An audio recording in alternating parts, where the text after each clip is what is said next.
Cancer healer centre, a new beginning. Pahalgam हल्ला प्रकरणात यंत्रणेची चूक, केंद्र सरकारची मोठी कबुली. सर्वपक्ष बैठकीमध्ये त्रुटींवर चर्चा झाल्याची केंद्रीय मंत्री किरेन रिजिजू यांची माहिती. पहलगाम हल्ल्यानंतर सर्वपक्षांची 2.25 तास बैठक. काश्मीरमध्ये शांतता ठेवण्यासाठी सरकारनं पावलं उचलावी, कारवाईसाठी आमचं समर्थन. मल्लिकार्जुन खरगेंची प्रतिक्रिया.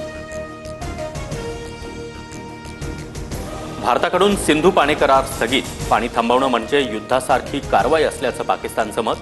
भारताकडून अटारी बॉर्डर तर पाकिस्तानकडून वाघा बॉर्डर बंद. पाकिस्तानकडून बॉर्डरवरील सुरक्षेत वाढ. भारतीय नौदलाकडून अरबी समुद्रामध्ये INS सुरत युद्धनौकेवरून क्षेपणास्त्राची चाचणी. पहलगाममधील हल्ल्यानंतर भारताचा पाकिस्तानला थेट इशारा, तर वेगवेगळ्या एअरबेसवर युद्धाभ्यास सुरू. दहशतवाद्यांना मातीत गाडण्याची वेळ आली आहे. पहलगामच्या दोषींना कल्पनेपेक्षाही मोठी शिक्षा होईल, पंतप्रधान मोदींचा इशारा. भारतानं 20 पेक्षा अधिक देशांना पहलगाम हल्ल्याची माहिती दिली. America, Britain, European Union, Italy, कतारसह जापान, चीन, रशिया, जर्मनी आणि फ्रान्सचा समावेश. भारत आणि पाकिस्तानमधील तणाव वाढला. हवाई हद्दीसह पाकिस्तानकडून भारतासोबतचे सर्व व्यापार बंद. भारतीयांनी 48 तासात पाकिस्तान सोडण्याच्या सूचना. पहलगाममधील हल्ल्यानंतर भारताचा पाकिस्तानवर डिजिटल स्ट्राईक. भारताकडून पाकिस्तानशी संबंधित काही ट्विटर हँडल बंद. पाकिस्तानचं सरकारी खातंही बंद करण्यात आल्याची माहिती.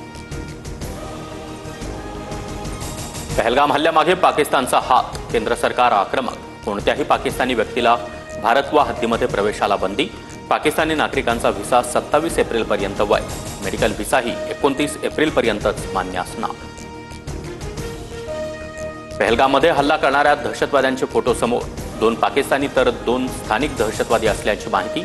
तर पहलगाममधील हल्ल्याशी आमचा संबंध नाही, पाकिस्ताननं दहशतवादी कारवाईचा आरोप फेटाळला. जम्मू काश्मीरमधील दहशतवादी हल्ल्याची थरकाप उडवणारी दृश्य. दहशतवादी पर्यटकांवर गोळीबार करतानाचा व्हिडिओ समोर.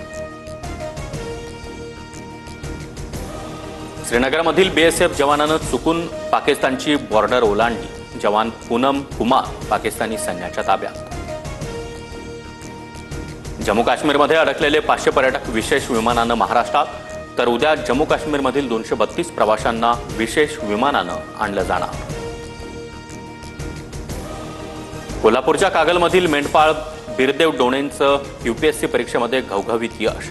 बिरदेव डोणेचा UPSC परीक्षेत देशामध्ये 551वा क्रमांक.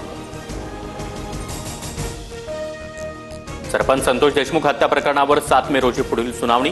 निर्दोष मुक्ततेसाठी वाल्मिक कराडचा तर बीडच्या कारागृहात रवानगीसाठी आरोपी विष्णू चाटेचा अर्ज.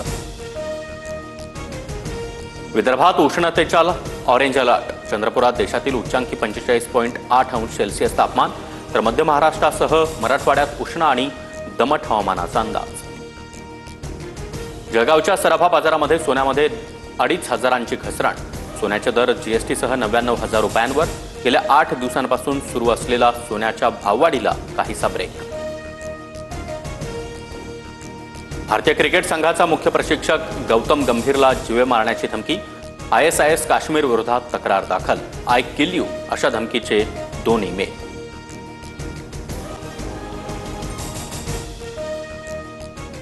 Cancer healer centre, a new beginning.